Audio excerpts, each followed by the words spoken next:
วัสดีพี่น้องมื้อนี้ไปหาเลาะอีกมื้อนี้นะและแถวห้วยคือเก่ามื้อนี้ก็ได้หาเลาะเบิ่งหนูบ่ได้ไปโดนเลยนี่แหละเด็กนี่น้อยๆนี่แหละนี่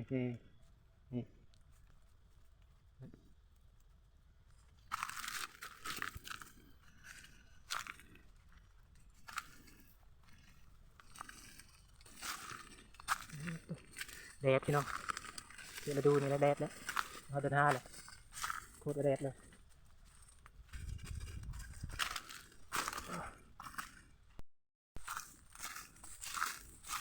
โอ้ต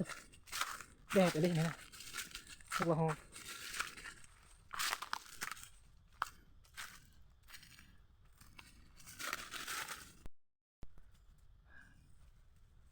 มาน้อยก็สิไปน้ำดูเด้อ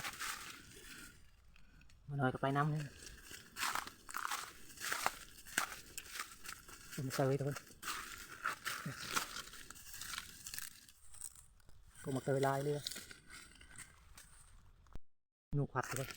นูได้ขวัดยังไงเฮ็ดแล้วไปพุ่นแล้วไปเฮ็ดแล้วครับ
What?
บ่ออกซ้ำพี่น้อง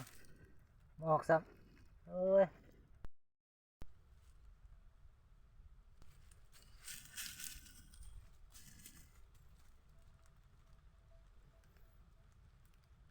ดเอาหนูอีกเลยทุกคนทำมาเลาะตำหัวอะไรมันนี่ก็ได้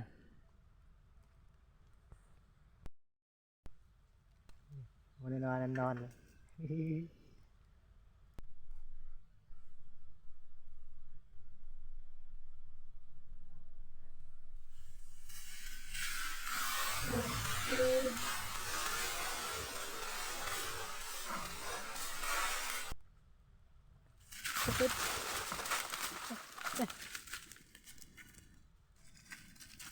เล่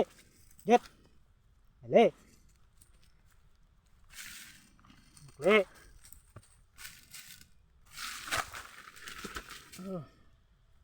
ตัวง่ายนะทุกคน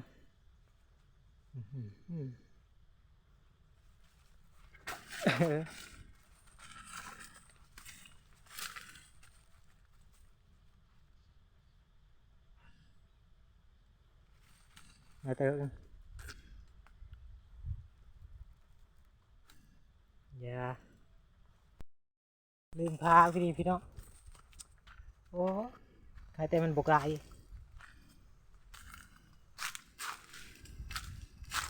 ไกลนี่ปะแล้วพูดเอาหนูเลย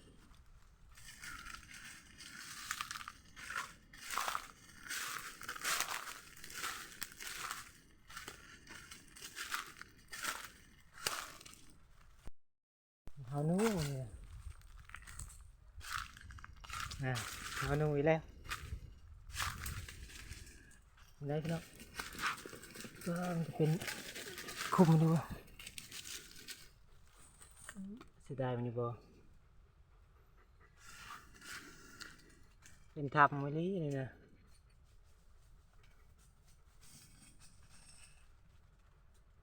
โอ้หมอนทอด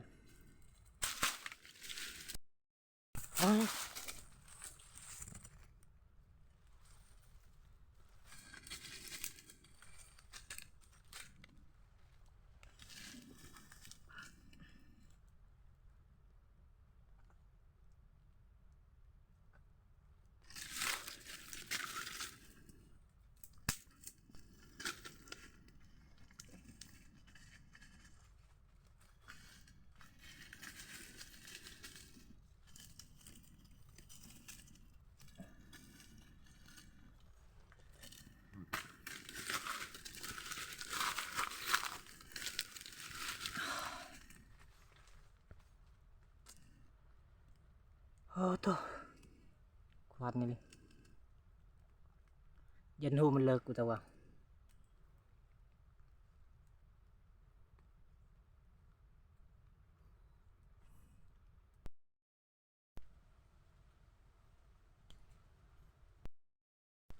บออกซ้ำพี่น้องเอ้ยบออกซ้ำนี่นะตัวนี้บออก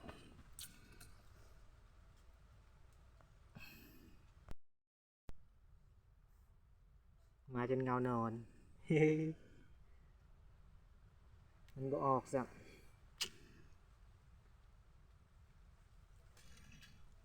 ลุกไปเอาต้นไม้อีกมันได้แล้วดึงโดนเติบแล้วยังบออกอยู่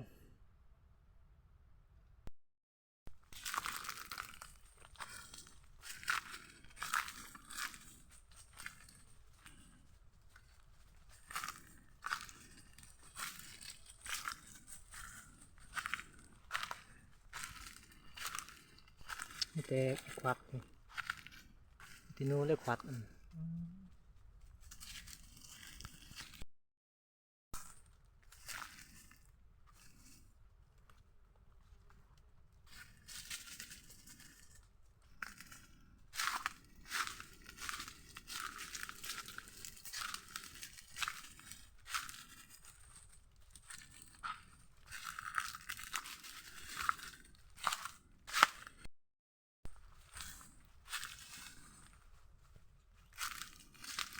โอ้ตัวเย็นดีเว้ย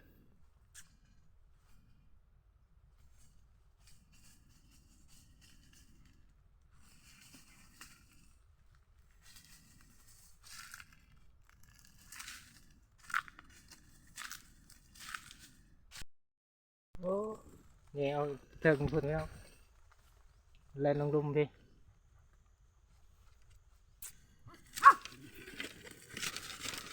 เข้าหูนี่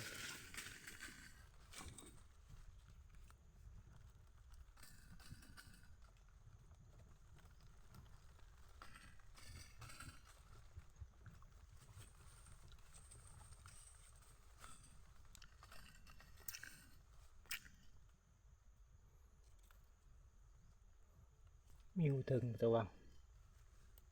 มาเข้าในไปเลย เข้าในถ้ำเลยมาก็ได้สิเอาเลยมันไม่ได้เลิกซ้ำหนูมันเล่นเอาเลยสองเดี๋ยว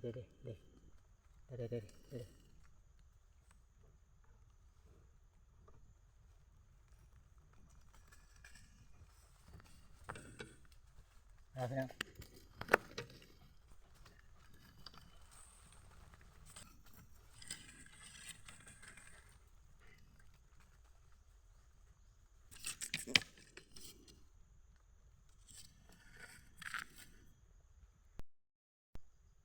เข้าเลยเรียกมา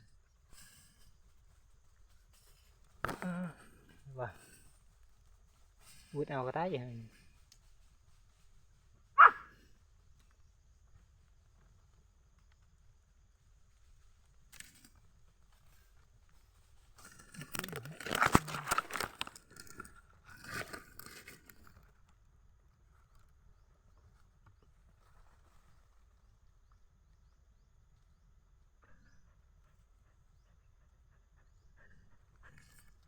แล้วก็ซับเลย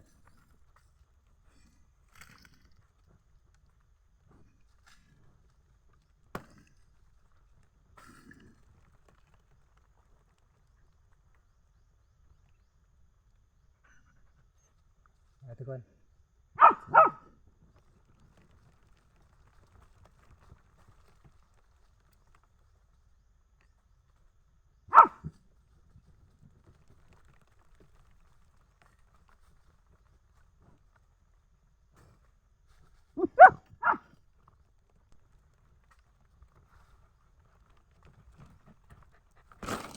โอ้ย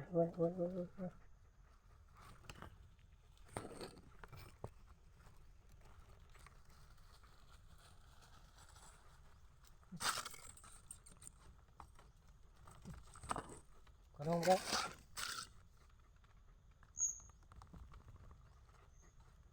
เข้าไปจะเอาแล้วเว้ยเข้าไปดิเข้าดิเนี่ยเข้าไปดิเร็ว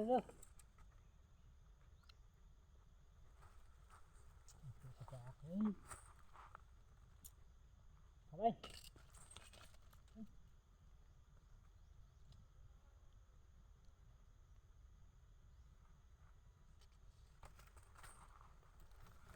โอ้โห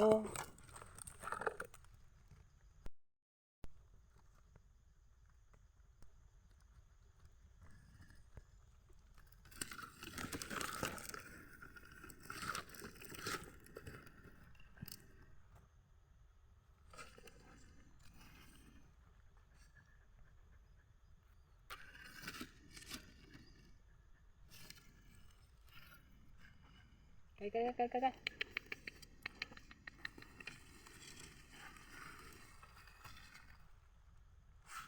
นี่ย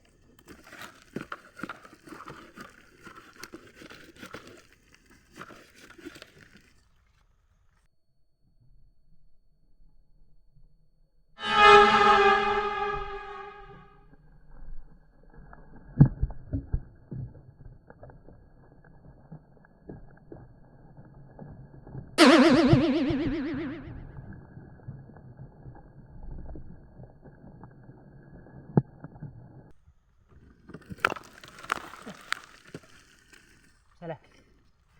ใช่กลับคืนเลย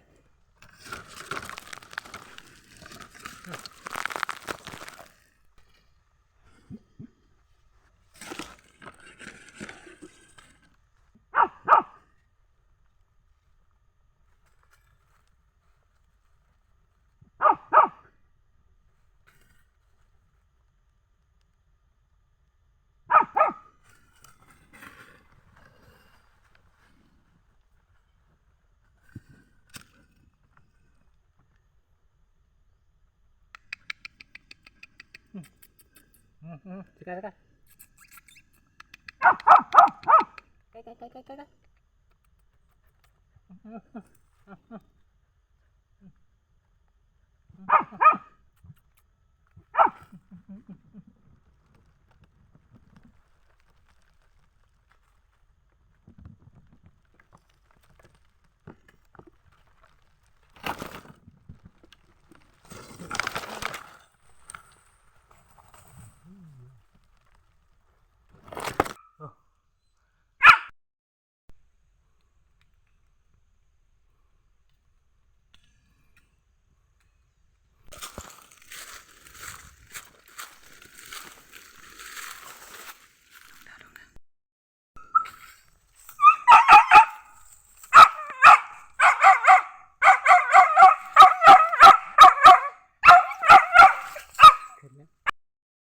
ตัวที่สองเนี่ยตัวที่สามเงินตัวที่สามนี่ตัวที่สองบ่ได้มื้อนี้โอ้